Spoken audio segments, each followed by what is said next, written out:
A very good morning everyone. I hope आप सब लोग अच्छे होंगे। कल भारतीय साक्ष्य अधिनियम का लेक्चर नहीं हुआ था, सीपीसी का ही लेक्चर हुआ था कल। तो उस बच्चे पूछ रहे थे सर आज लेक्चर नहीं हुआ बीएसए का। हाँ, तो कल भारतीय साक्ष्य अधिनियम का लेक्चर नहीं हुआ था।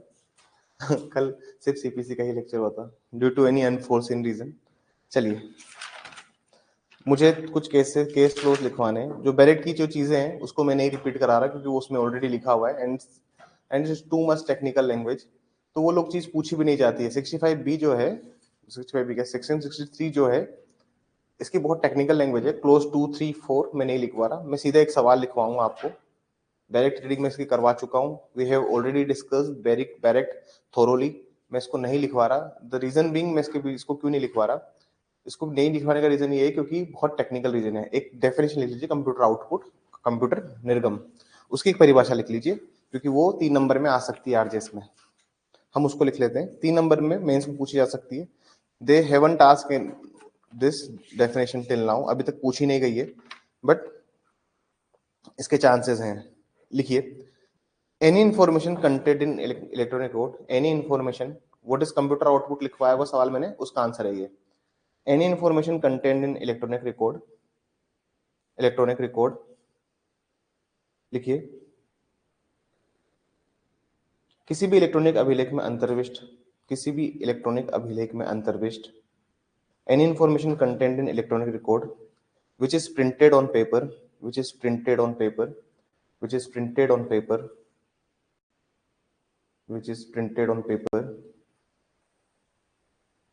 किसी इलेक्ट्रॉनिक अभिलेख में अंतर्विष्ट किसी सूचना को भी, किसी सूचना को भी जो कंप्यूटर या किसी संचार युक्ति, जो कंप्यूटर या किसी संचार युक्ति या अन्यथा भंडारित, अन्यथा भंडारित जो किसी कंप्यूटर या किसी संचार युक्ति या अन्यथा भंडारित, एक बार हिंदी में लिखवा देता हूँ, युक्ति या अन्यथा भंडारित, कोमा, अभिलिखित, अभिलिखित या किसी इलेक्ट्रॉनिक प्रारूप द्वारा उत्पादित, अभिलिखित या किसी इलेक्ट्रॉनिक प्रारूप द्वारा उत्पादित, किसी इलेक्ट्रॉनिक प्रारूप द्वारा उत्पादित, उत्पादित और किसी कागज पर मुद्रित, और किसी कागज पर मुद्रित, कोमा, और किसी कागज पर मुद्रित, कोमा, प्रकाशीय या चुंबकीय, प्रकाशीय या चुंबकीय मीडिया, प्रकाशीय या चुंबकीय मीडिया या अर्धचालक मीडिया, या अर्धचालक मेमोरी में भंडारी, अर्धचालक मेमोरी में भंडारित, अर्धचालक मेमोरी में भंडारित, भंडारित, कोमा, अभिलिखित या नकल की गई हो, या अभिलिखित या नकल की गई हो, नकल की गई हो, इसे इसे कंप्यूटर निर्गम कहा गया है, इसे कंप्यूटर निर्गम कहा गया है, इसे कंप्यूटर निर्गम कहा गया है। ये बहुत टेक्निकल डेफिनेशन है, एग्जाम में इसको पूछा नहीं जाता है, मतलब ऐसा नहीं है कि इसको पूछा जाएगा, लेकिन आज तक पूछा नहीं गया है। तो हम ये सोच सकते हैं कि 3 नंबर में they can ask, certainly they can ask this definition. याद करने की कोशिश कीजिएगा, इसे पूछा नहीं है but they can ask. English में लिखिए, any information contained in any electronic record which is printed or paper, which is printed on paper, comma stored, comma stored, comma recorded, comma recorded और copied, और copied, और copied in optical or magnetic media,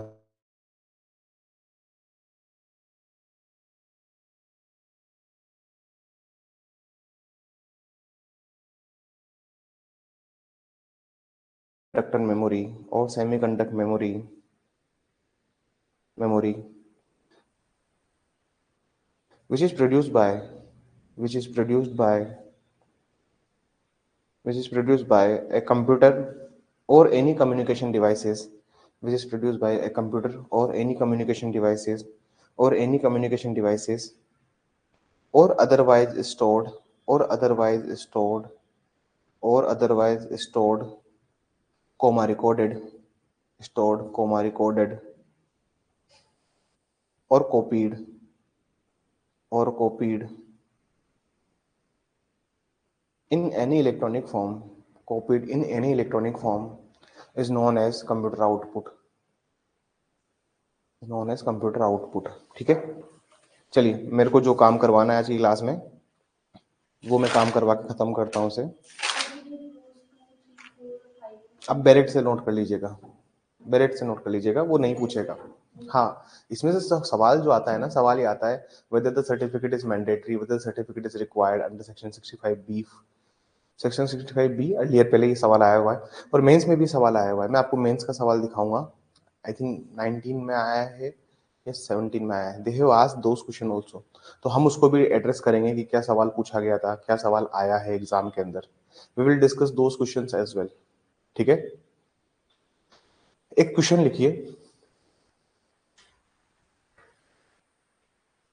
weather whether requirement of certificate is mandatory. क्या क्या क्या धारा 63 के अंतर्गत, धारा 63 के अंतर्गत प्रमाण पत्र की आवश्यकता अध्यापक है, प्रमाण पत्र की आवश्यकता अध्यापक है, प्रमाण पत्र की आवश्यकता अध्यापक है। Whether requirement of certificate is mandatory under section 63, under section 63, under section 63 discuss with relevant case laws, discuss with relevant case laws. अध्यापक है,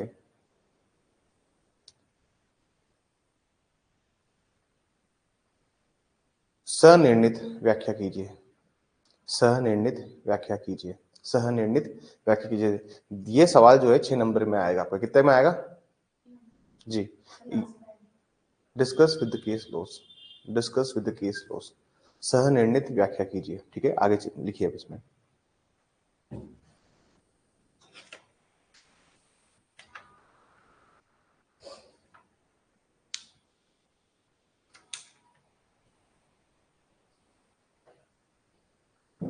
लिखिए इसमें,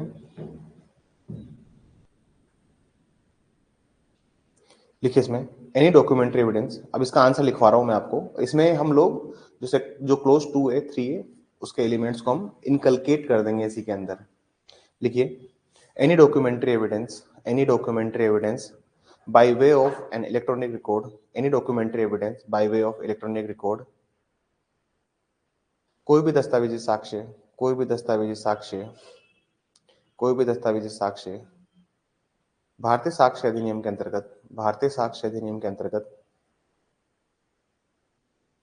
इलेक्ट्रॉनिक रूप में, इलेक्ट्रॉनिक अभिलेख के रूप में, इलेक्ट्रॉनिक अभिलेख के रूप में, इलेक्ट्रॉनिक अभिलेख के रूप में, इलेक्ट्रॉनिक अभिलेख के रूप में धारा 63 के माध्यम से साबित किया जा सकता है, धारा 63 के माध्यम से साबित किया जा सकता है, धारा 63 के माध्यम से साबित किया जा सकता है।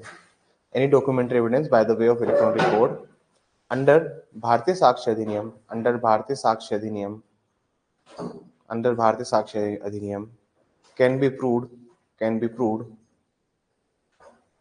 accordance with the provisions of, accordance with the provisions of, accordance with the provisions of section, accordance with the provisions of section 63, section 63, section 63 full stop। Section 63 talks about, section पूर्ण विराम करके लिखना, धारा 63, सेक्शन 63 टॉक्स अबाउट, धारा 63, धारा 63 electronic अभिलेखों की ग्राह्यता के बारे में बात करता है। Section 63 talks about admissibility of electronic record, admissibility of electronic record, admissibility of electronic record. लिखिए when the conditions of section 63 has been, when the conditions of section 63 have been fulfilled, जब कभी भी धारा 63 की, धारा 63 की शर्तों को पूर्ण कर दिया जाता है, जब कभी भी धारा 63 की शर्तों को पूर्ण कर दिया जाता है, wherever the conditions of section 63 have been fulfilled, have been fulfilled, then then then then then then electronic record in form of secondary evidence, कर दिया जाता है तो वह इलेक्ट्रॉनिक अभिलेख जो कि द्वितीयक साक्ष्य है, वह इलेक्ट्रॉनिक अभिलेख जो कि द्वितीयक साक्ष्य है, then such electronic record which is secondary evidence can be considered as primary evidence. द्वितीयक साक्ष्य है, उसे प्राथमिक साक्ष्य माना जाएगा, उसे प्राथमिक साक्ष्य माना जाएगा, उसे प्राथमिक साक्ष्य माना जाएगा, उसे प्राथमिक साक्ष्य माना जाएगा।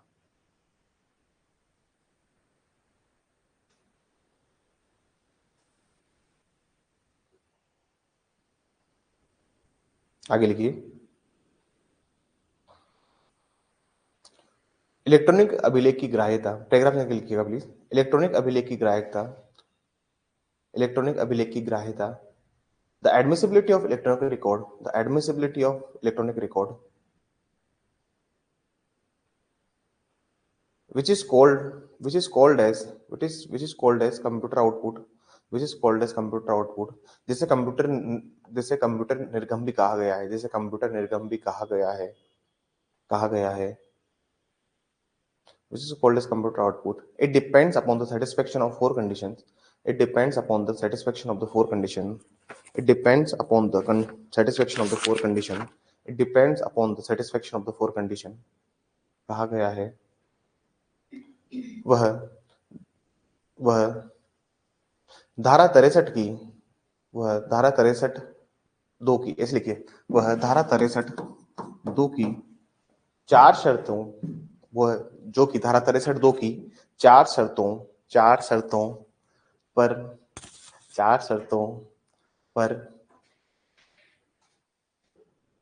आधारित है, चार शर्तों पर आधारित है। Depends upon the satisfaction of the four condition which mentioned under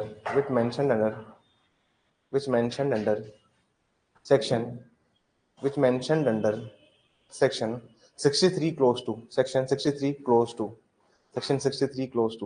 paragraph change करके लिखिए,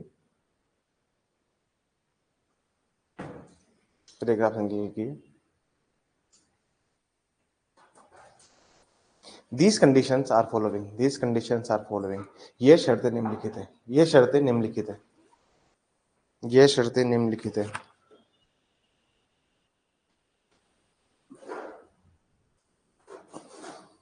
शर्तें निम्नलिखित है।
फर्स्ट पॉइंट लिखिए please, right the first point.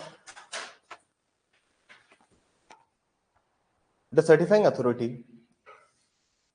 ऐसे लिखिए प्लीज, काट दीजिएगा उसे एक बार, ऐसे लिखिए।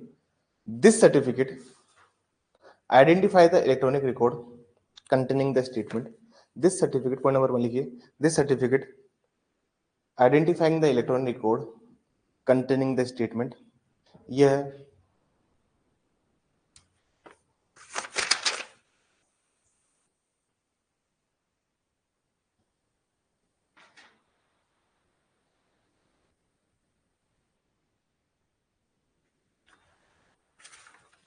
प्रमाण पत्र उस इलेक्ट्रॉनिक अभिलेख की पहचान के बारे में कथन होगा। यह प्रमाण पत्र उस इलेक्ट्रॉनिक अभिलेख की पहचान के बारे में एक कथन होगा। This certificate identifying the electronic record containing the statement. Point number 2 लिखिए, this certificate describing the manner in which in which the electronic record was produced, in which the electronic record was produced. ये प्रमाण पत्र ये प्रमाण पत्र ये प्रमाण पत्र इलेक्ट्रॉनिक अभिलेख को प्रस्तुत करने के तरीकों को बताएगा। ये प्रमाण पत्र इलेक्ट्रॉनिक अभिलेख को प्रस्तुत करने के तरीकों को बताएगा। और नंबर 3 लिखिए, this certificate contains a statement that that that the computer was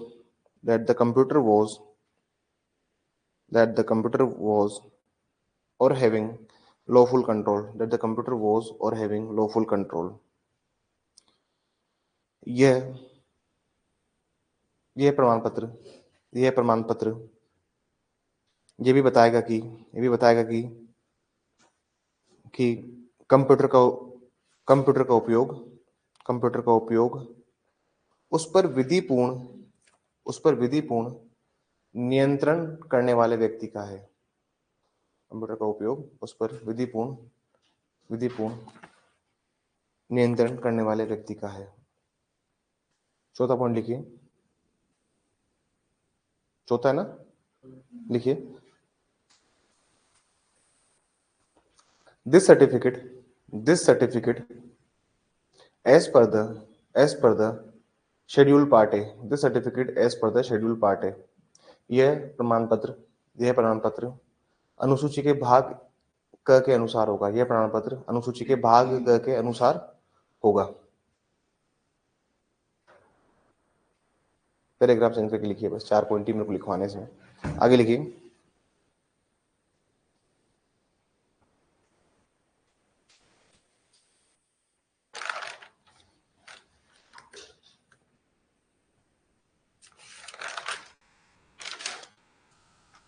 ठीक है। अब कंडीशंस जो थी वो तो थी, अब हम केस लॉस स्टार्ट करेंगे। क्या स्टार्ट करेंगे?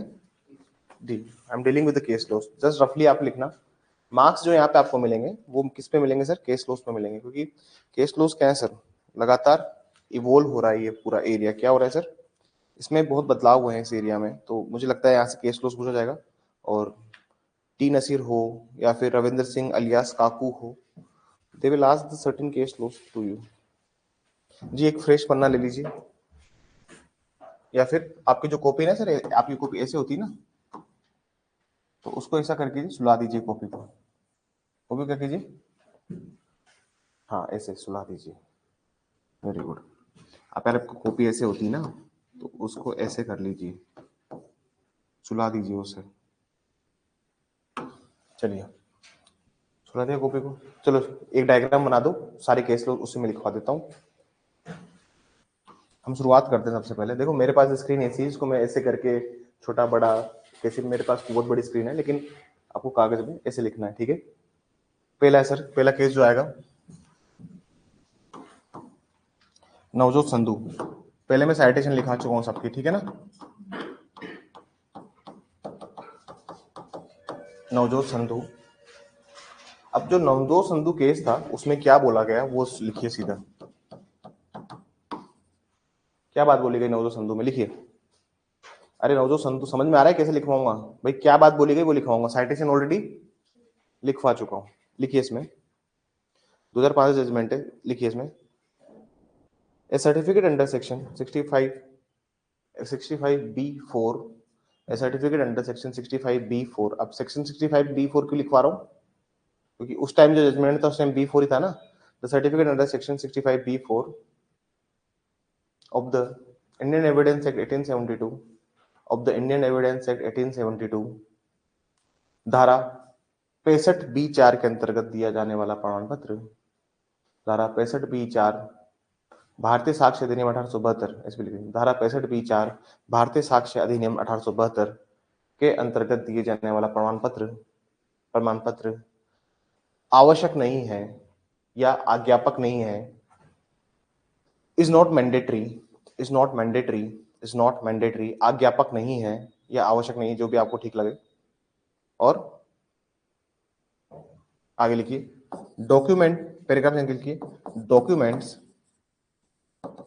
Documents can still be admissible under documents can still be admissible under section 63 and 65 63 and इधर दिक्कत क्या है ना कि अगर आप देखोगे तो 65 ए या फिर अभी का जो सेक्शन है सेक्शन 62 उसमें क्या लिखा हुआ है द प्राइम उसमें क्या लिखा हुआ है the electronic record may be admissible लिखा हुआ है ना may be admissible as per the section 63 ये बोलता है कि भाई उसके अकॉर्डिंग उसके तहत हो सकते हैं। अब जब वहां पे सुप्रीम कोर्ट ने क्या किया नवजोत संधू में मैं शब्द को इंटरप्रेट किया समझ में आ रही है उन्होंने क्या किया जो शब्द था मैं उसको बताया कि यार अगर यहाँ में लिखा है तो इसका मतलब ये है कि if you want to prove those document you can either prove by the primary evidence और सेकेंडरी एविडेंस। बात समझ में आ रही है आप प्राइमरी और सेकेंडरी की तरह उसको प्रूव कर दो जैसे सेकेंडरी एविडेंस मान के प्रूव कर दो ना उसे वो प्राइमरी नहीं बन रहा तो 63 और 65 आज के जमाने में कौन सेक्शन है आज के जमाने में सेक्शन कौन से हैं नहीं जी ये 59 है और 59 और कौन सा है सर 59 और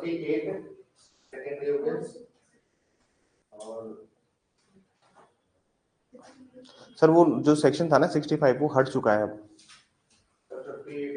मैं आपको बता देता हूँ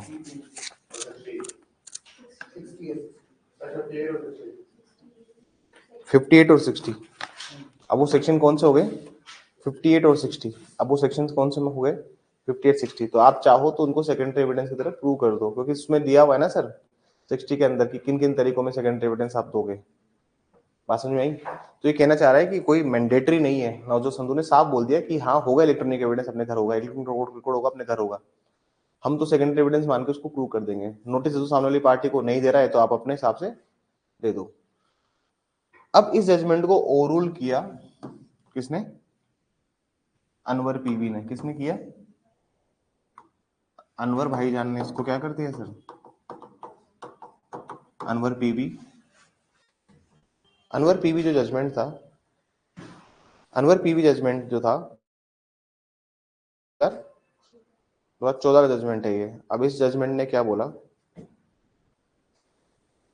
इसमें लिखा देखिए इसमें the requirement of certificate under section 65B4 section 65B4 और अब वो कौन सा सेक्शन है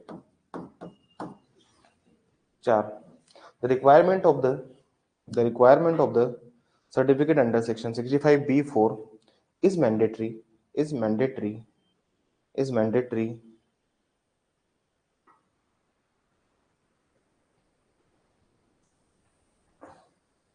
is mandatory ठीक है। और सुप्रीम कोर्ट ने भी बोला सुप्रीम कोर्ट ने एक और बात बोली इसमें तुम चाहो तो लिख लो समझ में तुम्हें आए सुप्रीम कोर्ट ने बोला कि सर जो आप जो बात कर रहे हो ना 63 और 65 की मतलब आज के सेक्शन कौन से हैं वो 58 तो सर ये तो है जनरल प्रोविजन ये क्या है सामान्य प्रावधान है सर ये लेकिन जो सेक्शन 65A और 65B जो है ना सर ये एक स्पेशल प्रोविजन है ये विशेष प्रावधान है तो सर एक सामान्य प्रावधान स्पेशल प्रोविजन को कैसे ओवररूल कर सकता है बात समझ में आई अनवर पीवी ने क्या बोला इसलिए बोला कि नहीं सर्टिफिकेट तो देना पड़ेगा सर्टिफिकेट तो क्या है सर क्योंकि एक जनरल प्रोविजन कैसे ओवरऑल सुपरसीड करेगा एक स्पेशल प्रोविजन को आप स्पेशल प्रोविजन हैं सर मान लीजिए आज मैं कोई नया प्रोविजन लेके आता हूं जो कि एक स्पेशल प्रोविजन है कि नहीं अब इन वाले जो चीज होगी इसको ऐसे किया जाएगा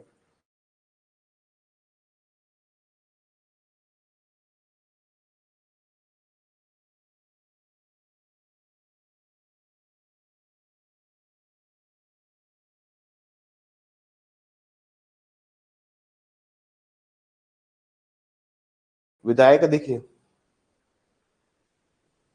ऐसा है सेक्शन 65A 65B ये एक स्पेशल प्रावधान हुआ करते थे जो अब 62-63 के फॉर्म रूप में है जब कोई स्पेशल प्रोविजन ऑलरेडी दिया हुआ है तो आप ये कैसे कहेंगे तो नवजोत संधू को क्रिटिसाइज किया और इस जजमेंट ने इसको क्या कर दिया Navjot Sandhu was 2 judges bench it Anur PV was 3 judges bench इसके बाद में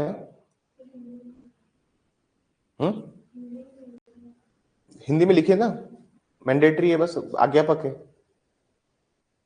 धारा 65(b)(4) का प्रमाण पत्र आज्ञापक है, बस एक लाइन लिख लीजिए, और क्या, आज्ञापक है। समझ में आई कहानी अब तक की? अब इसके बाद में आता है जजमेंट। समझ में क्या जजमेंट आया सर? इसके बाद में आया judgment Thomas Bruno versus State of UP. कौन सा आया? Thomas Bruno versus State of UP. अब जो थॉमस ब्रूनो आया,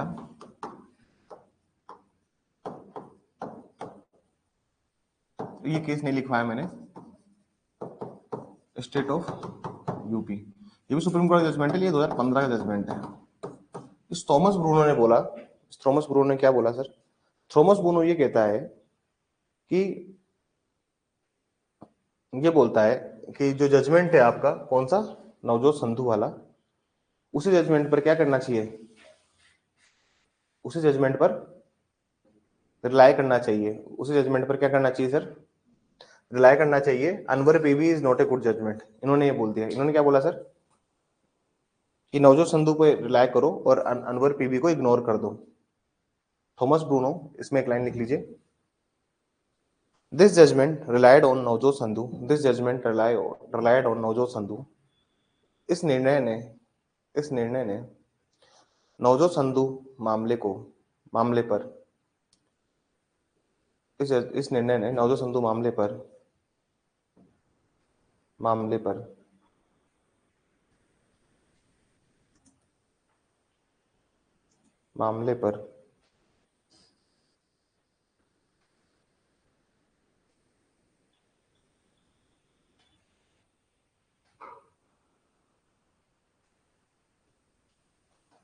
ऐसे लिखिए, इस निर्णय ने नवजोत संधू मामले पर को काट दीजिए, पर को काट दीजिए, मामले को दोहराया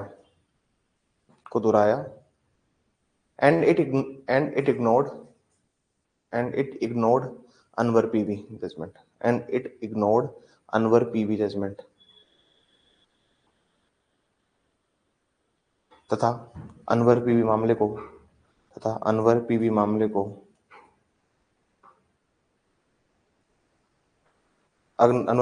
को अनदेखा कर दिया।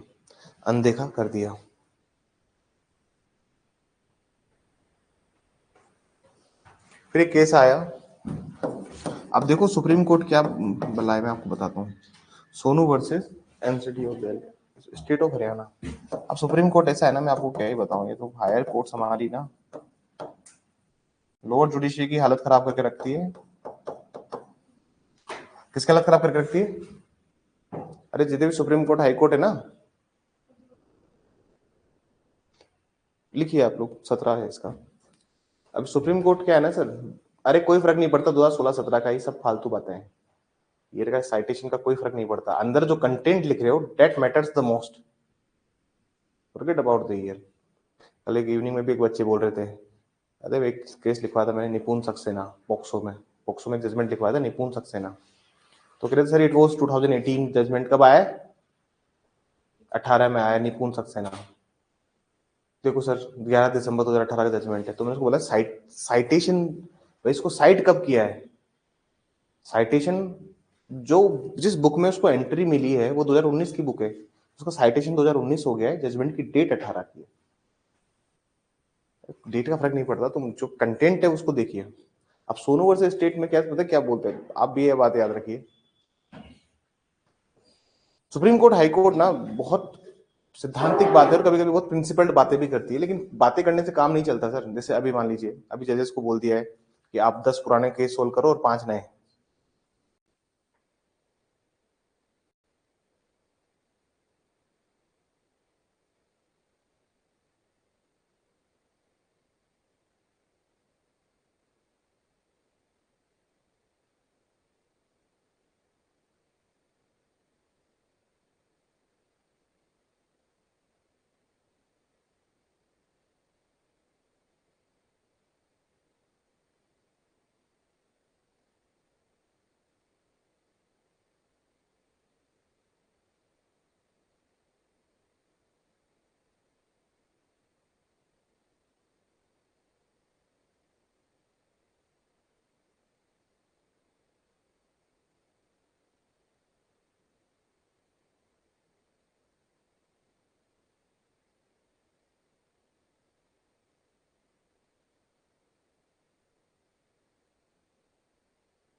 तो मैं बताना चाहता था आपको कि Sonu versus State of Haryana में सुप्रीम कोर्ट ने क्या बोला है कि requirement of certificate only at the trial stage, ठीक है, प्रमाण पत्र की आवश्यकता केवल विचारण वाले न्यायालय पे होगी, न कि अपीलीय मामलों में, न कि अपीलीय मामलों में। मतलब सुप्रीम कोर्ट क्या हो रहा है, हाई कोर्ट क्या हो रहा है, they just want to be safe, they don't want to indulge in, कि वो क्या कर समझ रहे थे इलेक्ट्रॉनिक रिकॉर्ड को एज ए बर्डन समझ रहे थे।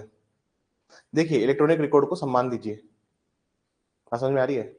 क्योंकि जैसा अब डिजिटल वर्ल्ड चेंज हो रहा है तो सर्टिफिकेट होना चाहिए ना, मैंडेटरी होना चाहिए सर। आप बताओ होना चाहिए नहीं होना चाहिए? सर इतना आर्टिफिशियल इंटेलिजेंस आ गया है, इतनी फालतू चीजें आ गई है। हाँ, कल को मान लीजिए कोई डीप फेक कर रहा है, कोई नकली वीडियो बना रहा है, कोई किसी को मारते हुए, कितनी एक ही फोटो सर्कुलेट हो रही है, वो बेचारा मोहम्मद सामे की फोटो आ रही है सानिया मिर्जा के साथ। देखिए आप लोगों ने, जितने भी तलाकशुदा लोग हैं उनकी फोटो दूसरे तलाकशुदा लोगों के साथ आ रही है। हाँ, सी कर दो उनकी हुमा कुरैशी के साथ। अब आप सोचिए कि क्या चल रहा है। हम्म। और ऐसी फोटो है कि कोई पता पकड़ा ना पाए कि एआई है। बहुत डिटेल से वीडियो आ गया है।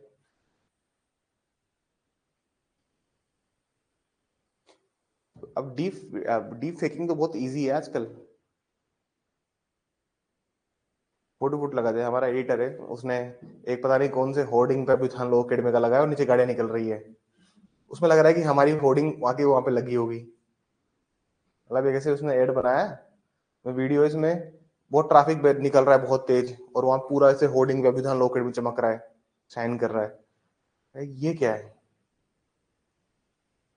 वहां होर्डिंग का पर्पज होता है कि वहां से अगर दिन का 2 लाख लोग निकल रहे हैं तो 2 लाख में से 50,000 की निगाह तो जाएगी। वो होता है ना, ये थोड़ी ना कि तुम ये नहीं, ये नहीं, ये ऐसे एड मत लगाइए, ऑर्गेनिक एड लगाइए जो सही है। समझ में आया सोनू वाले केस में क्या बोला? अभी जो हाई कोर्ट सुप्रीम कोर्ट बहुत सैद्धांतिक बातें करते हैं, बट ठीक है, इनका सम्मान है, हमारे कॉन्स्टिट्यूशन के प्रोटेक्टर हैं ये, संविधान के क्या है, रक्षक हैं, इस वजह हम भी सम्मान करते हैं। लेकिन बातें वास्तविकता से बहुत परे हैं इनकी। जब तुम बन जाओगे तो तुम समझ जाओगे।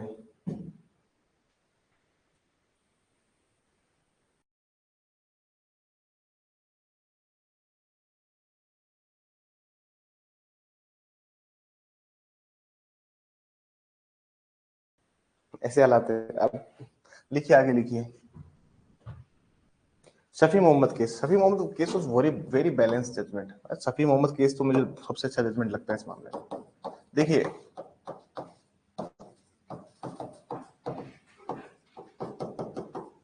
शफी मोहम्मद,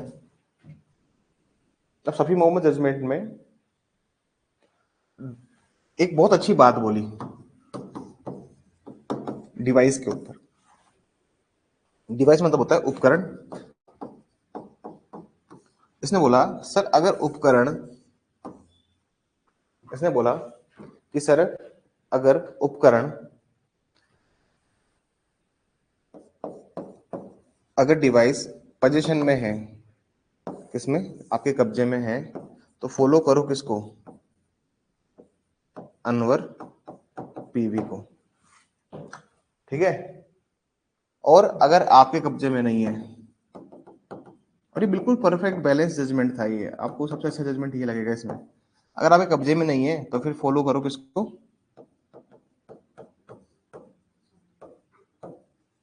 मतलब अगर आपके कब्जे में नहीं है तो किसको फॉलो करो, नवजोत संधू को।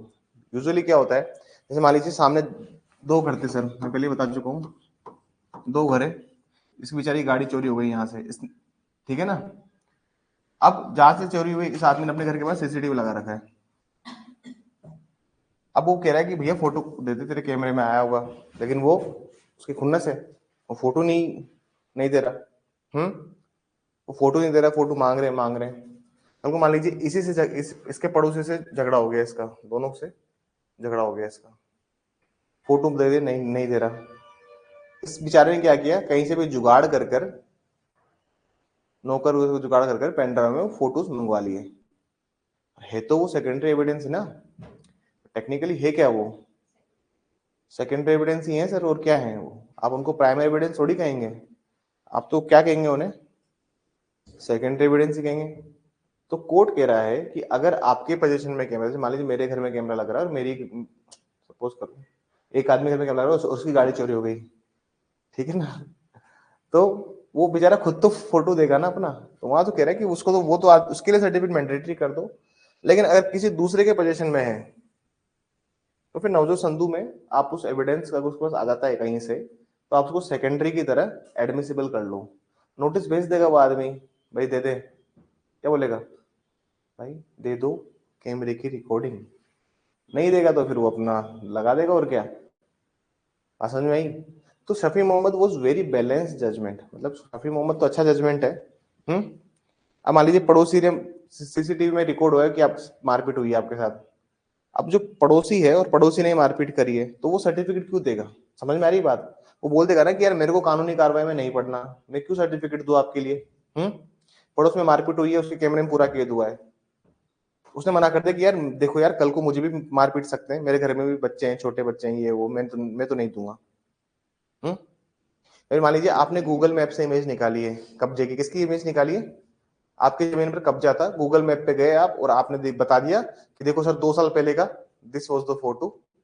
जा सकते हो ना आप टाइमलाइन सेट करके, गूगल मैप में आप क्या, गूगल अर्थ है ना, उसमें आप टाइमलाइन जाके सेट कर सकते हो कि 2 साल पहले का फोटो, 2 साल बाद का फोटो। इजी, इससे बढ़िया क्या काम होगा कि सर देखो ये मेरा घर था, अब देखो कब्जा हो गया इसका। That was the strong proof ना। व्हाट यू नीड, इससे ज्यादा कुछ चाहिए तुमको।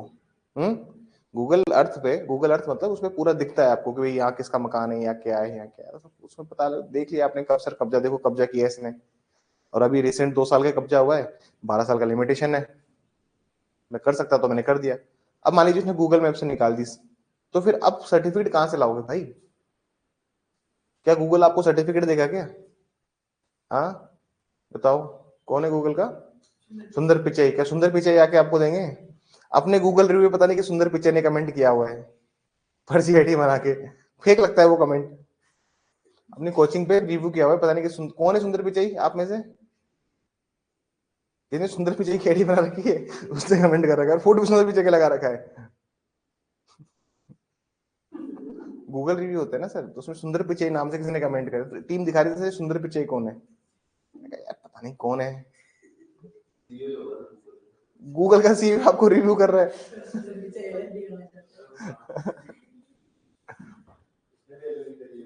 उसको करवा देंगे तैयारी। कहाँ अरबों में सैलरी उठा रहा है, कहाँ बेचारा आरएसएस बन के हजारों में सैलरी उठाएगा।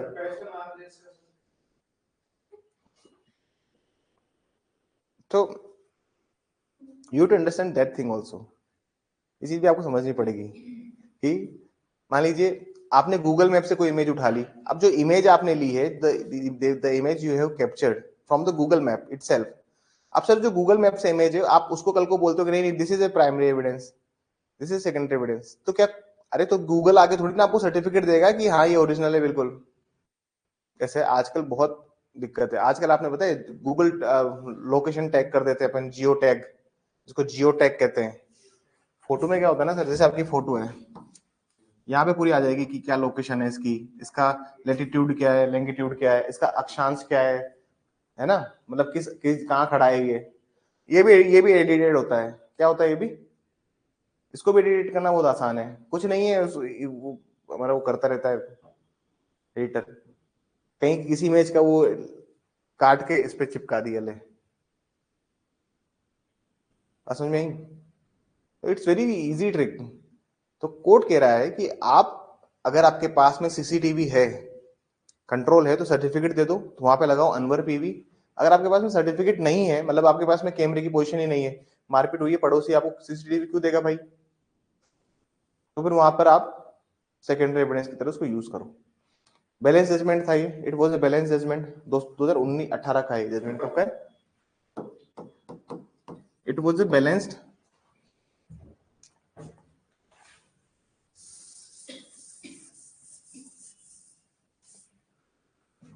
अब इसके बाद जो जजमेंट आया वो देखिए, इसके बाद जो जजमेंट आए हैं सुप्रीम कोर्ट में, वो है अर्जुन पंडित राव खोटकर। कौन सा जजमेंट है सर, आपको लगा होगा कि यार ये तो सेटल हो गया, अर्जुन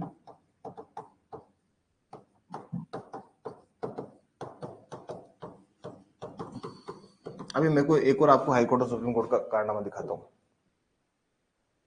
दिस इज द 3 जजेस बेंच। ये भी कितने जजेस बेंच था सर? 3 जजेस बेंच था।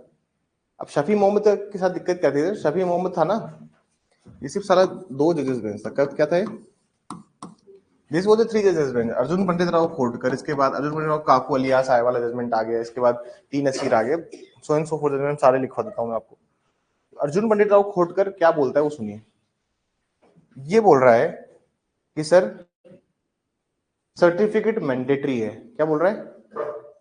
सारे कोई भी केस आए, मतलब सारे केसेस आए, in every case certificate is mandatory. हर परिस्थिति में प्रमाण पत्र आवश्यक है, वो मैंडेटरी है, उसको देना ही पड़ेगा आपको। कोर्ट में आता है जजमेंट, 2020 का जजमेंट है शायद, है ना। अब ये बोलता है कि सर जो डिवाइस आपके पोजीशन में है, जो उपकरण जिसको आपका कब्जा है, उसमें तो सर्टिफिकेट दोगे ही दोगे, ये तो बिल्कुल मैंडेटरी चीज है, उसमें तो आपको देना ही पड़ेगा। लेकिन मान लीजिए कोई डिवाइस अगर आपके कब्जे में नहीं है, मान लीजिए कोई डिवाइस आपके कब्जे में नहीं है और थर्ड पार्टी के पास है। क्या है सर? थर्ड पार्टी के पास है। मान लीजिए कोई डिवाइस, कोई उपकरण किसके पास है? थर्ड पार्टी के पास है। तो ये बोल रहा है कि जो ट्रायल कोर्ट है वो क्या करेगी सर? समन इशू करेगी। क्या करेगी? समन, समन इशू करे। अब समन इशू करना है तो section 91 production of document, production of thing, CrPC, या फिर आप सेक्शन 168 भारतीय साक्ष्य अधिनियम में कोर्ट एम्पावर्ड है कि कोर्ट चाहे जो मंगवा सकती है। लेकिन आप अगर ये बात सोचें तो 168 तो तब लगती है जब ट्रायल चले, जब ट्रायल चल रही हो। क्या इसको इंक्वायरी या इन्वेस्टिगेशन के स्टेज पर इन्वोक करोगे? नहीं करोगे। बचता है एक सेक्शन 198 का सीआरपीसी। आप बताओ किसी के सीसीटीवी में कुछ कैद हुआ है, आप उसे मांग रहे हो, तो सर वो तो 10-15 दिन में ऑटोमेटिकली डिलीट हो जाएगा। तो पुलिस वाले को प्रॉम्प्ट लेना पड़ेगा ना। पुलिस वाले को क्या रहना पड़ेगा? प्रॉम्प्ट रहना पड़ेगा, उसको होशियार और तेज रहना पड़ेगा, तभी काम चलेगा ना। आप बताओ कोई सर्टिफिकेट है वो तो चला जाएगा। 91 की पावर मैं आपको बताता हूँ। 91 ऐसा बोलता है कि आप प्रोडक्शन ऑफ डॉक्यूमेंट और थिंग के लिए द कोर्ट कैन ऑर्डर, और साथ में जो पुलिस ऑफिसर है he can also order for that thing, कि मेरे को चीज चाहिए उसके लिए ऑर्डर कर सकता है वो भी। पर दिक्कत क्या आती है सर इन केसेस में कि जो डिवाइस आपके उसमें नहीं है उससे सर्टिफिकेट लेना is very difficult task. Difficult task ये। अब ये लोअर कोर्ट पे, लोअर जुडिशरी पे एक और बर्डन कि तुम जाके समन इशू करवाओ। क्या क्या करवाओ? समन इशू करवाओ, समन भिजवाओ। तुम्हारे पावर, जब तुम्हारे पास पावर है तो उसको यूज करो ना भाई, तब उसको यूज करो। क्योंकि अगर प्रोविजंस दिए हुए हैं, जैसे सीपीसी में प्रोविजन दिया हुआ है ऑर्डर 16 में, ऑर्डर 16 सीपीसी में दिया हुआ क्या है? 16 someone to witnesses, someone to witnesses है ना सर। और अगर आप ऑर्डर 11 देखो तो उसमें भी है प्रोडक्शन ऑफ डॉक्यूमेंट, दस्तावेज बुला सकते हैं ना अपन। तो सर ये भी एक तो एक डॉक्यूमेंट ही है। इलेक्ट्रॉनिक रिकॉर्ड क्या है? एक इट्स ए डॉक्यूमेंट।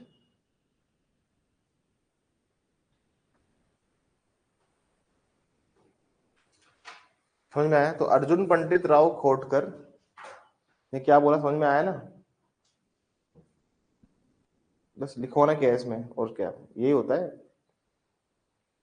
लेकिन मान लीजिए जहां पर ह्यूमन इंटरवेंशन है या फिर इलेक्ट्रॉनिक रिकॉर्ड सिर्फ कुछ लिमिटेड टाइम पीरियड के लिए ही रहेंगे, तो वहां पर लॉ क्लियर नहीं है अभी भी। वहां पर लॉ क्या नहीं है अभी भी। ये भलाई से कितना ही नया कानून बना लाए। जैसे मान लीजिए सिर्फ 7 दिन की वीडियो रिकॉर्डिंग बचेगी और 2 दिन हो चुके हैं, 5 दिन बाकी हैं। समझ में आई बात क्या कह रहा हूँ? सिर्फ 7 दिन उसकी वीडियो रिकॉर्डिंग बचती है। मान लीजिए किसी बैंक के बाहर सीसीटीवी लगा हुआ है, तो 7 दिन ही वीडियो रिकॉर्डिंग रहती है। बैंक ने बोला we will not give certificate unless unless हमारे पास कोई कोर्ट का ऑर्डर ना आए। 2 दिन ऑलरेडी निकल चुके हैं, 5 दिन आपके पास है, कहाँ भागोगे? पुलिस के पास में गए, आईओ ने बोला नो नो, हम तो इसको मानते ही नहीं मामला। कोर्ट में गए, तुमने कंप्लेन दी, सीसीटीवी के लिए बात करी, लेकिन तुमने केस कोर्ट पे केस फाइल किया तो 2 दिन बाद तो तुम्हारा नंबर आएगा। क्या बहुत अर्जेंसी है क्या इस केस के? क्या हाईकोर्ट जाओगे क्या इस मामले में? हाईकोर्ट तुम्हें फटकार के बोलेगा जाओ नीचे जाओ। लेकिन प्रॉब्लम क्या है ना कि अब इस तक इस पॉइंट पे चीजें क्लियर ही नहीं है। सर कोई सीसीटीवी की रिकॉर्डिंग सिर्फ 7 दिन के लिए स्टोर होती है तो आप क्या करोगे? What would you do? हमारे पास कोई और ऑप्शन नहीं है इस मामले में। तो अभी तक इन पॉइंट्स पे अभी भी अनक्लियर है चीजें भारतीय साक्ष्य अधिनियम में। कहीं पे भी ये नहीं लिखा हुआ कि अगर कोई चीज टेम्परेरी कोई चीज चली जाती है या फिर ऐसे किसी इलेक्ट्रॉनिक रिकॉर्ड में ह्यूमन इंटरवेंशन हुआ है। अरे हो सकता है ना कि किसी ने इलेक्ट्रॉनिक रिकॉर्ड में जाके छेड़छाड़ करके वो क्लिप को हटा के दूसरी क्लिप क्लिप लगा दी हो तो वीडियो रिकॉर्डिंग रही ना। किसी ने ह्यूमन इंटरवेंशन किया हो। हम्म। हो सकता है ना सर कोई आदमी उस पूरे ह्यूमन इंटरवेंशन करके कोई आदमी वो उसके अंदर छेड़छाड़ कर दे। तो how would you protect that electronic record? आपने डॉक्यूमेंट की शक्ल दे दी, वेल एंड गुड। क्या चेक एंड बैलेंसेस हैं? There is no such check and balances, but they have introduce certificate from expert. Introduce किया ना इन्होंने प्रोविजन, भाई अब एक्सपर्ट जो है, जो विशेषज्ञ है, वो भी एक प्रमाण पत्र देगा कि ये सही है गलत है। चलो ठीक है, इन्होंने ह्यूमन इंटरवेंशन को रोकने के लिए एक सर्टिफिकेट लगवा दिया एक्सपर्ट का। लेकिन जो टाइम बाउंड डेटा है उसको कैसे प्रोटेक्ट करोगे? 168 तो ट्रायल के टाइम पे इन्वोक होता है। क्या इन्वेस्टिगेशन पे 168 लगा देगा क्या मजिस्ट्रेट? इस सीपीसी का ये भी ट्रायल के टाइम इन्वोक होता है। ये सीआरपीसी का ये जो प्रोविजन है वो तो आयोग की रिक्वेस्ट होगी, एसएचओ की रिक्वेस्ट होगी, तब काम होगा। तो प्रोविजंस बहुत ठीक नहीं है। अब तुम भारतीय साक्ष्य अधिनियम 2023 ले, पर फिर भी तुम स्टक हो क्योंकि इनको कोई सोल्यूशन ही नहीं मिल रहा। इनको क्या नहीं मिल रहा, जजेस को भी नहीं मिल रहा। और जजेस को बताता कौन है? एडवोकेट्स को भी नहीं मिल रहा कि क्या किया जाए।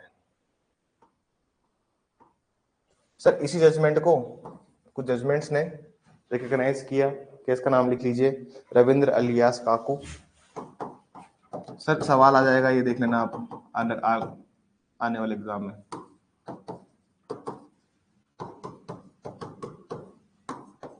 रविंद्र अलियास काकू। अलियास मतलब होता है उर्फ। क्या होता है? अरे उर्फी जावेद नहीं, उर्फ। तुम उर्फी जावेद समझ रहे हो? उर्फ।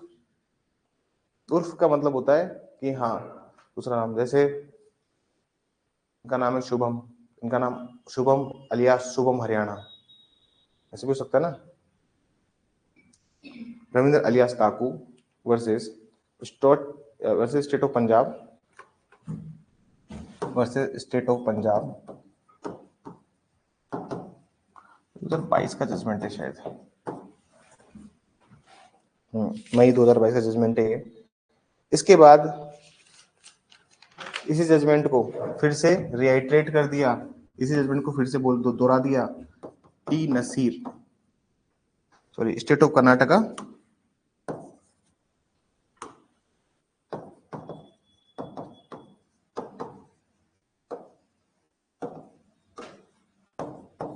वर्सेस टी नसीर अलियास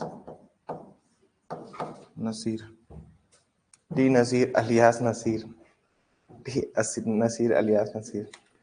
ठीक है ना, आपका पूरा नाम नहीं लिखूंगा मैं। ठीक है सर, तो ये टॉपिक हुआ आपका यहाँ पे समाप्त। Game over. हर चीज का क्या होता है सर?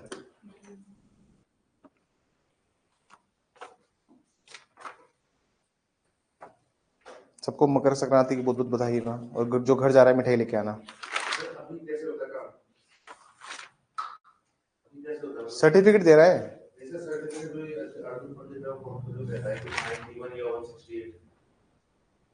तो उसमें फिर वो कोर्ट को स्पेशल रिक्वेस्ट करके एक आप समन इशू करवाओगे। जैसे बोल दोगे कोर्ट को, जैसे मान लीजिए जिस मजिस्ट्रेट के अंदर वो एफआईआर फाइल हुई है, उसकी कोर्ट को आप बोलोगे कि सर एक सीसीटीवी है जो चला जाएगा इन्वेस्टिगेशन पर्पज से, तो आईओ रिक्वेस्ट करेगा, कोर्ट ऑर्डर देगा, कोर्ट के ऑर्डर पे उसको प्रोडक्शन को आप जब्त करोगे, ऐसा होगा। पर सारी प्रोसीडिंग सब लेंदी हो गई ना। अब मान लीजिए 4 दिन छुट्टी आ गई, सकरात संडे वनडे, और जैसा आप एक दिन छुट्टी पे चले गए, फिर डेटा थोड़ी रुकेगा तुम्हारे लिए। सकरात आ रही है तो चलो अब रुक जाता हूं मैं। या पुलिस वाला जाएगा, अरे पुलिस वाला जाएगा तो अब मान लीजिए आयोग को बोलते हैं ना कि ये डेटा इंपॉर्टेंट है, इन्वेस्टिगेशन में बोला कि डेटा इंपॉर्टेंट है। पुलिस वाला क्या करता है यूजुअली, प्रैक्टिकली क्या होता है इन केसेस में, पुलिस वाला खुद ही बोल देता है कि सीसीटीवी दे। क्या बोल देता है? और पुलिस का ऑर्डर नहीं मानेगा तो जेल में भी डाल देगा, क्योंकि आईपीसी में प्रोविजन है ना, सीसीटीवी दे और सर्टिफिकेट लिख के दे। लेकिन आपको लगता है पुलिस इतने प्रोएक्टिव लगेगी आपके लिए? हाँ, लगता है कि आपको लगेगी ना? तो फिर लगती है पुलिस भी प्रोएक्टिव। समझ में आई? अरे लगती है पुलिस प्रोएक्टिव, लगती है। ठीक है, चलिए ये इतना ही टॉपिक था, आगे चलते हैं बस। तो इलेक्ट्रॉनिक एविडेंस अपना खत्म हो चुका है। हमारा कहाँ तक हो गया सर? एक सेक्शन 22 कराना था मेरे को। क्या कराना था? 22 हो गया था ना? अरे 22 तो हो गया था, ये नहीं हुआ था, 20 नहीं हुआ था।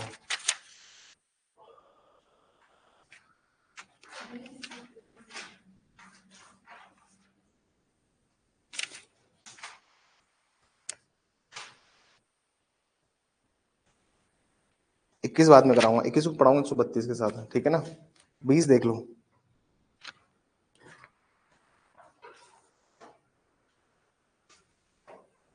ये कहना चाह रहा है, अब आपको समझ में आ जाएगा एक ही बार में।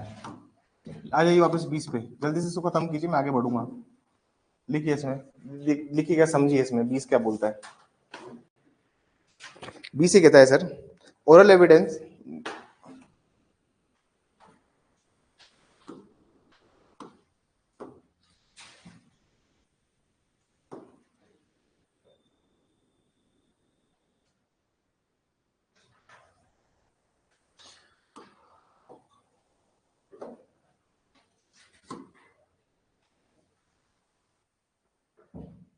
तो मतलब प्रोविजंस जो है,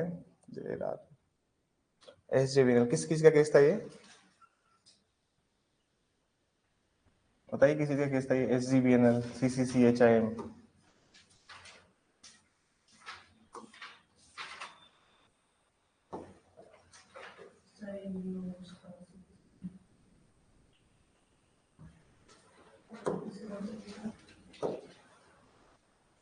बताइए किसी का केस था सीपीसी में?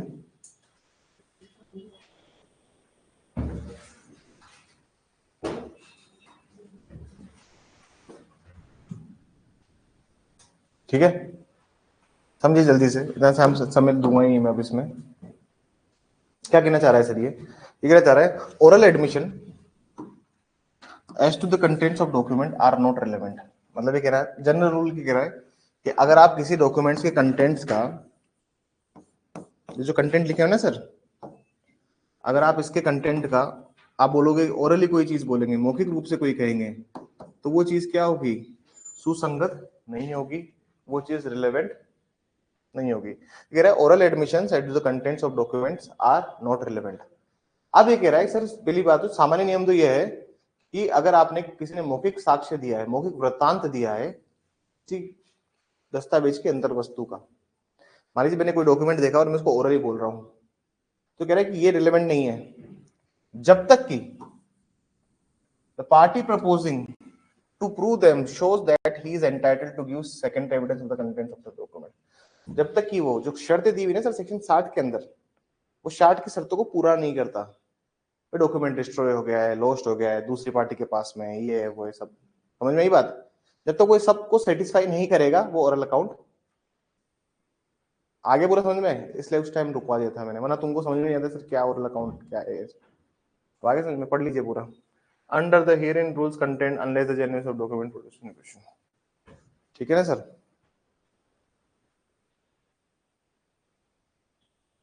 लिखिए, अरे लिख लीजिए थोड़ा, दो चार लाइन खत्म करते हैं। लिखिए, the general rule is that, the general rule is that, सामान्य नियम ये है कि, the general rule is that, सामान्य नियम ये है कि दस्तावेज की अंतर्वस्तु के बारे में, दस्तावेज की अंतर्वस्तु के बारे में, दस्तावेज की अंतर्वस्तु के बारे में मौखिक स्वीकृति सुसंगत नहीं होगी। दस्तावेज की अंतर्वस्तु के बारे में मौखिक स्वीकृति सुसंगत नहीं होगी। The general rule is that oral admission as to the contents of document, oral admission as to the contents of document, oral admissions as to the contents of document, contents of document are not relevant, are not relevant, are not relevant। Paragraph change करके please लिखिए। however section 20 recognize those conditions, however section 20 recognize those conditions which are exception to this general rule. However, section 20 recognize those conditions which are exception to these rules. हालांकि धारा 20 हालांकि धारा 20 हालांकि धारा 20 उन अपवादों के बारे में बताती है, उन अपवादों के बारे में बताती है जो कि उन अपवादों के बारे में बताती है जो कि उन अपवादों के बारे में बताती है जो कि सामान्य नियम का अपवाद है, जो कि उन अपवादों के बारे में बताती है जो कि क्या लिखा है मैंने, दो बार अपवाद आ गया ना, ये नहीं चाहिए, जो कि सामान्य नियम से भिन्न है, इसे लिखिए, जो कि सामान्य नियम से भिन्न है। आंसर राइटिंग में कभी भी वर्ड्स रिपीटेटिव मत करना, पढ़ने वाले को मजा ना चाहिए, क्योंकि मजा किसमें है, पढ़ने में। एग्जामिनर का मजा किसमें है, आंसर पढ़ने में, कि बच्चे ने किस तरह से लिखा है। समझ में ही बात। पॉइंट नंबर 1, पॉइंट नंबर 1 लिखिए, the party has to prove that he is entitled to give secondary evidence. The party has to prove that he is entitled to give secondary evidence under section 60. The party has to prove that he is entitled to give. The party has to prove that he is entitled to give secondary evidence under section 60. Under section 60. जब तक कि पक्षकार ये दर्शित ना कर दे, जब तक कि पक्षकार ये दर्शित ना कर दे, जब तक कि पक्षकार ये दर्शित ना कर दे कि वह धारा 60 के अनुसार, कि वह धारा 60 के अनुसार, कि वह धारा 60 के अनुसार, धारा 60 के अनुसार द्वितीयक साक्ष्य देने का हकदार है, द्वितीयक साक्ष्य देने का हकदार है, द्वितीयक साक्ष्य देने का हकदार है, हकदार है।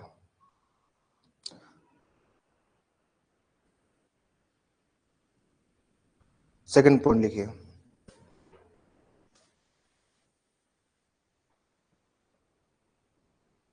if the genuineness of a document, if the genuineness of the document produced, if the genuineness of the document produced is under question, then oral account may be given, then oral account may be given, then oral account may be given, then oral account may be given।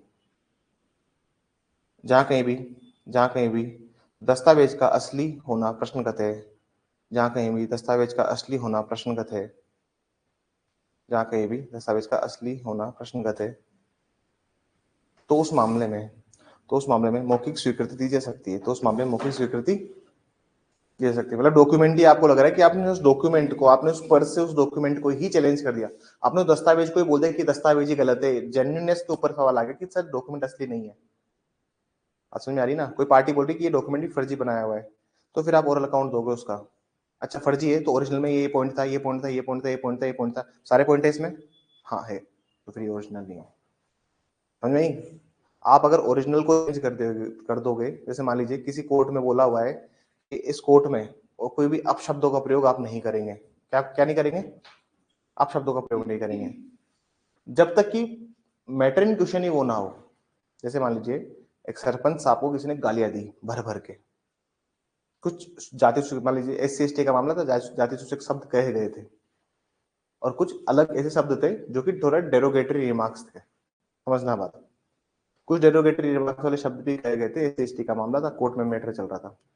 अब evidence act बोलता है कि आप proceedings में ऐसे words use नहीं करेंगे, ठीक है, जो कि जैसे 148 था, द सेक्शन वाज 148 149। अभी देखो क्या क्या सेक्शन है हो गया इसका,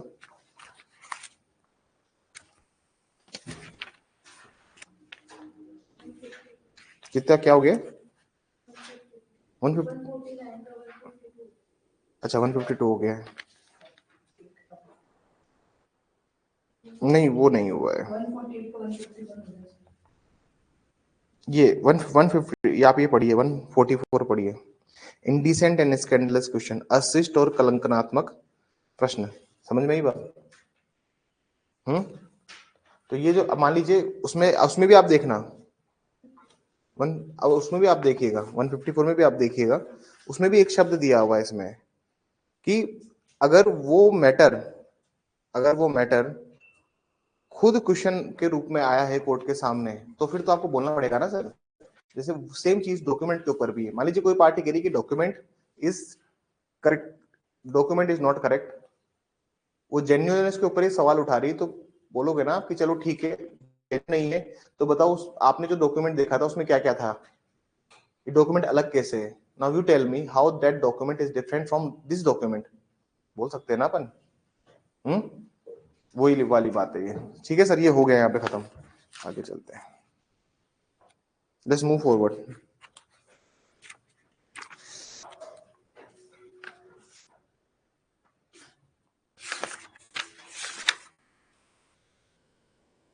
ठीक है, 66 अपना 64 तक हो चुका है ना। We have done till 64। अरे 64 तक हो गया ना अपना। ठीक है फिर 64 तक हो गया तो आगे चलते हैं। व्हाटएवर, कौन सा क्या सवाल रह गया बताइए मुझे, जल्दी बताइए, समय नहीं है अपने पास।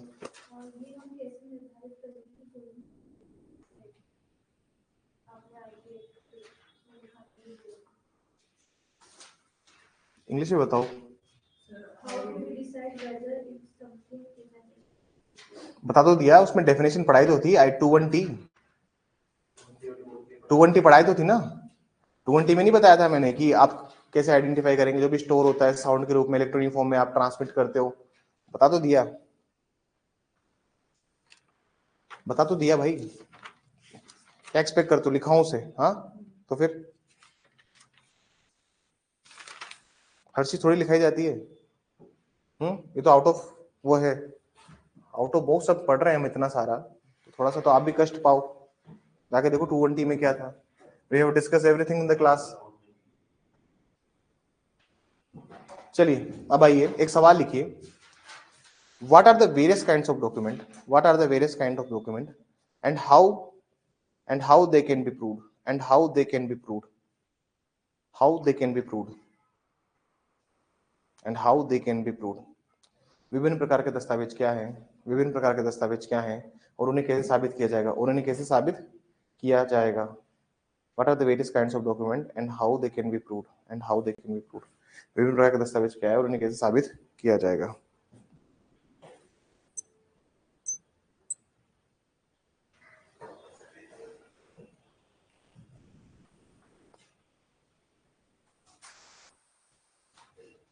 मैं बाली गया और घड़ी पहन के गया जी शॉक, ठीक है ना। अब इस जी शॉक में वो नहीं होता है कि आपको टाइम चेंज करना है तो you just pull the pin and change the time, वो होता नहीं है इसमें। अब इसमें इलाहाबाद का टाइम जोन लगा हुआ है और मेरे को समझ में नहीं आता कि इस घड़ी को मैं क्या करूं, क्यों लेके आ गया। इसमें मैनुअली चेंज करना पड़ेगा ना मेरे को टाइम जोन वहां के हिसाब से, और वो मेरे को आता नहीं है। तो बस 2 दिन तक ऐसे घड़ी पहन के घूमता रहा इंडिया के टाइम जोन की। लिखिए, देखिए सर एक डायग्राम बनाएंगे इसमें अपन।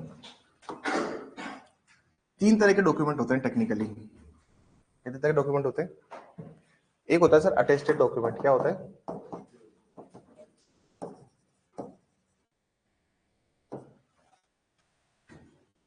एक है अटेस्टेड डॉक्यूमेंट, एक होता है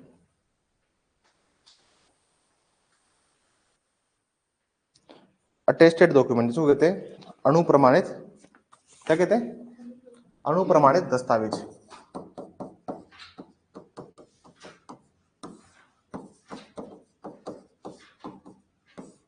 उसको बोलते हैं हम अणुप्रमाणित दस्तावेज। इसका एग्जांपल लीजिए, सेल डीड, विक्रय विलेख, विक्रय विलेख। ठीक है, डायग्राम पे वापस आऊंगा 2 मिनट में, आगे लिखिए।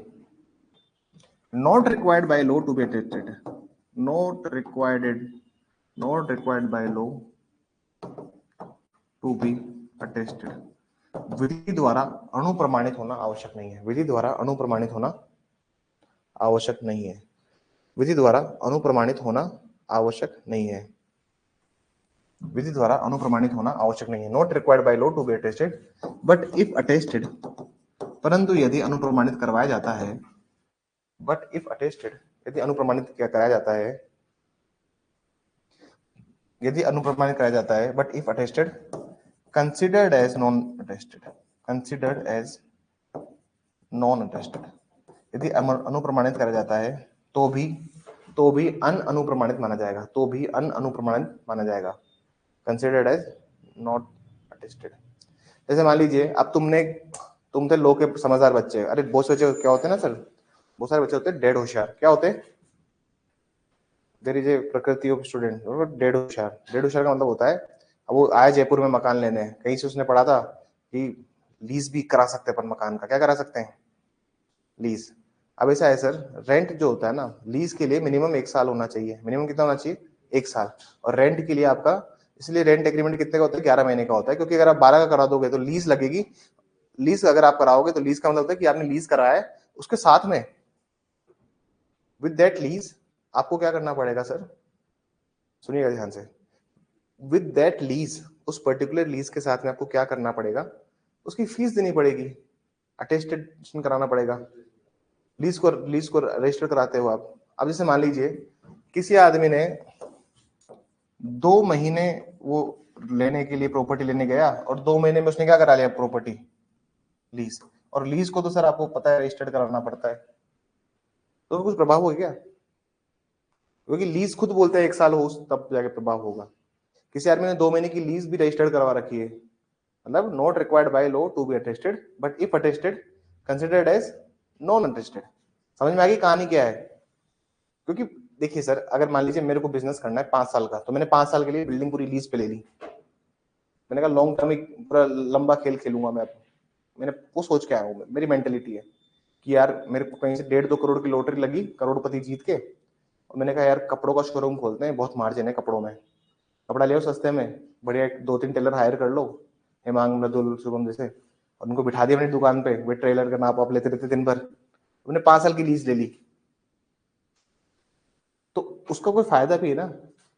मैं 2 महीने के लिए आया हूँ रेंट एग्रीमेंट में नहीं जाके किस में जाऊं, लीज कराऊंगा मैं, तो करा ले लीज, कोई फर्क है क्या उसका, कोई, क्योंकि देखिए एक एक्ट है जिसको हम लोग बोलते हैं रजिस्ट्रेशन एक्ट, क्या बोलते हैं, पहले आरएस में आया करता था, 1908 का एक्ट है ये सर, के 2 सेक्शन है, सेक्शन 17, सेक्शन 18। सेक्शन 17 में एक लिस्ट दी हुई है, वो लिस्ट बताती है कि किन किन की रजिस्ट्रेशन मैंडेटरी है, और सेक्शन 18 बोलती है, 18 बोलता है कि इनकी जरूरी नहीं है, इनकी लिस्ट, इनकी रजिस्ट्री कराना जरूरी नहीं है, उसने एक लिस्ट दी हुई है कि भाई इनकी रजिस्ट्री कराना जरूरी नहीं है, लेकिन 17 में जो लिस्ट है उसको तो रजिस्टर्ड होना मैंडेटरी है, रजिस्टर्ड होगा तभी आपका क्या होता है, अधिकार बनता है। सेक्शन 48 है एक और इधर, section 48 of Indian registration act, ये बोलता है कि अगर आपने डॉक्यूमेंट रजिस्ट्रेशन नहीं करवाया तो you can not give such document in evidence, आप उस दस्तावेज को साक्ष्य के रूप में न्यायालय के समक्ष प्रस्तुत नहीं कर सकते। मतलब अगर आपको डॉक्यूमेंट रजिस्टर कराना था तो आपने नहीं करवाया, तो फिर आप कोर्ट में एज ए एविडेंस उसको, कोर्ट में एज एन एविडेंस उसको आप पेश नहीं कर सकते। बात समझ में आ रही है। रजिस्ट्रेशन एक्ट में 3 सेक्शन बताए मैंने, 17 में बताया हुआ है, एक लिस्ट दी हुई कि यहाँ पे रजिस्ट्रेशन मैंडेटरी है, 18 बोलता है इनकी रजिस्ट्रेशन मैंडेटरी नहीं है, लेकिन 17 के साथ हम 48 पढ़ते हैं, 48 बोलता है इफेक्ट ऑफ नॉन रजिस्ट्रेशन, अरजिस्ट्रीकृत का प्रभाव, तो उसमें बोलता है कि अगर आपने कोई डॉक्यूमेंट था जिसको आपको रजिस्टर कराना था 17 में नहीं करवाया, तो सर हम उसको साक्ष्य में नहीं लेंगे, और वही का उसका अपवाद है। कौन अपवाद बताएगा मुझे 48 का, मुझे 48 का अपवाद कौन बताएगा, जिन बच्चों ने मुझसे सारे पढ़ा है वो बता देंगे, जिन्होंने नहीं पढ़ा तो वो कैसे बता पाएगा। हाँ, एक ही बच्ची इसने क्लास में अपवाद उस टाइम में से सारे पढ़ा था, हाँ देखते हैं। वो अपवाद ये बोलता है कि अगर स्पेसिफिक परफॉर्मेंस ऑफ कॉन्ट्रैक्ट है, यदि संविदा के विनिर्देश पालन के लिए वाद है और वो रजिस्टर्ड नहीं है, तो भी आप उसके आधार पर राइट क्लेम कर सकते हो। अभी तो स्पेसिफिक परफॉर्मेंस ऑफ कॉन्ट्रैक्ट का राइट क्लेम करते हैं हम, क्या हो सकता है, नहीं ऐसा कुछ नहीं, रजिस्टर्ड की बात हो रही है, काउंटर पार्ट वन पार्ट की बात नहीं, रजिस्ट्रेशन की बात हो रही है, रजिस्ट्रेशन की बात हो रही है, साइन वाइन करने की बात नहीं हो रही, सेकंड एविडेंस की बात नहीं हो रही है, रजिस्ट्रेशन की बात हो रही है, किसकी बात हो रही है, भाई दस्तावेज को साबित करने के लिए क्या चाहिए? रजिस्ट्रेशन। अगर आप रजिस्टर्ड नहीं करवा रहे हो, रजिस्टर्ड करवाना था सेक्शन 17 में, तो क्या लग जाएगा सर आपके ऊपर? वो एविडेंस में एडमिसिबल नहीं होगा। सिंपल सी बात है भाई।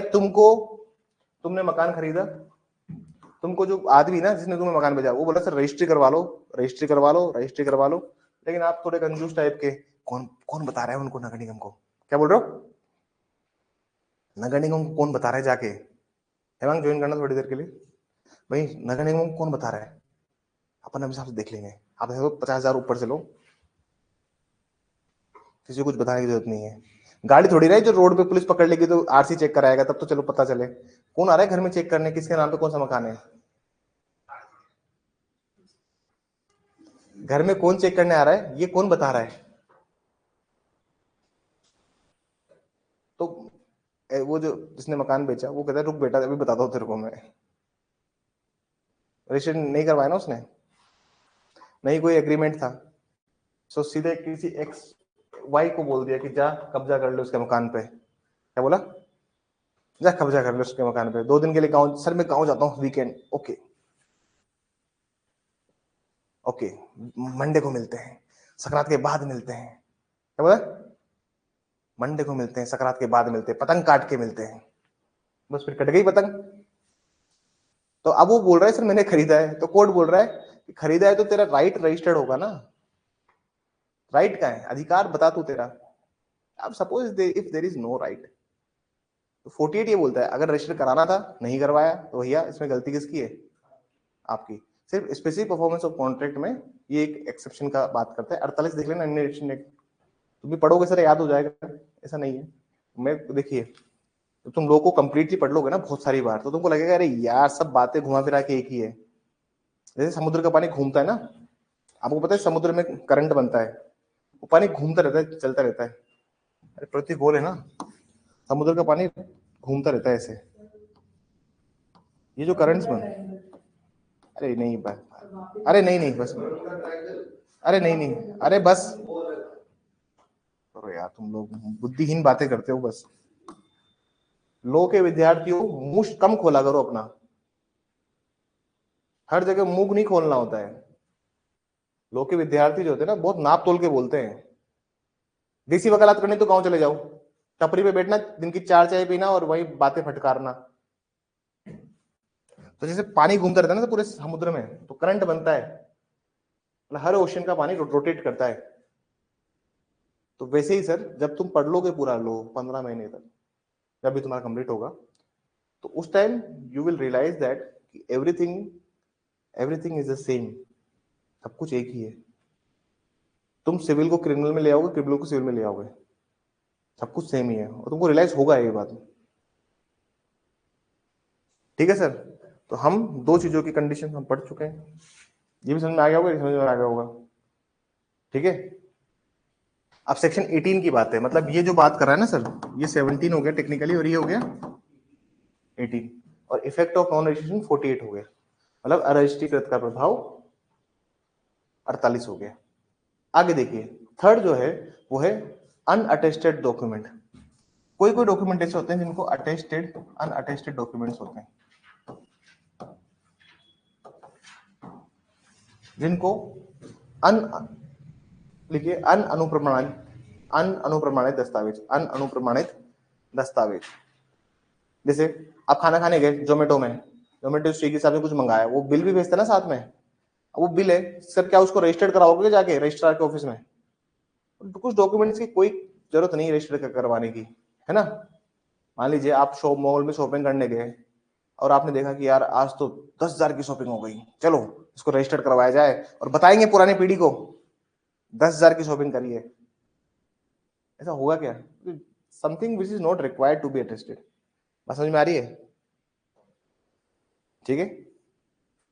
अब अगली स्लाइड में आओ। There are 7 ways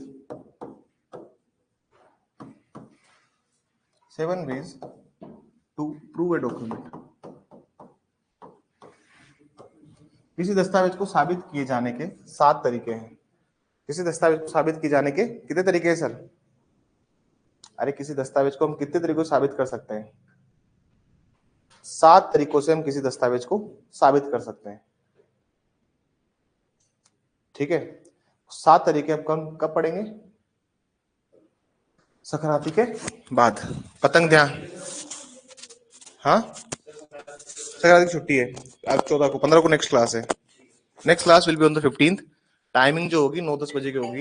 if someone is travelling, थोड़ा सा 10-11 मतलब ऐसा होगा कि 9-10 बजे तक क्लास रखेंगे। ठीक है ना, दैट्स ऑल फॉर टुडे।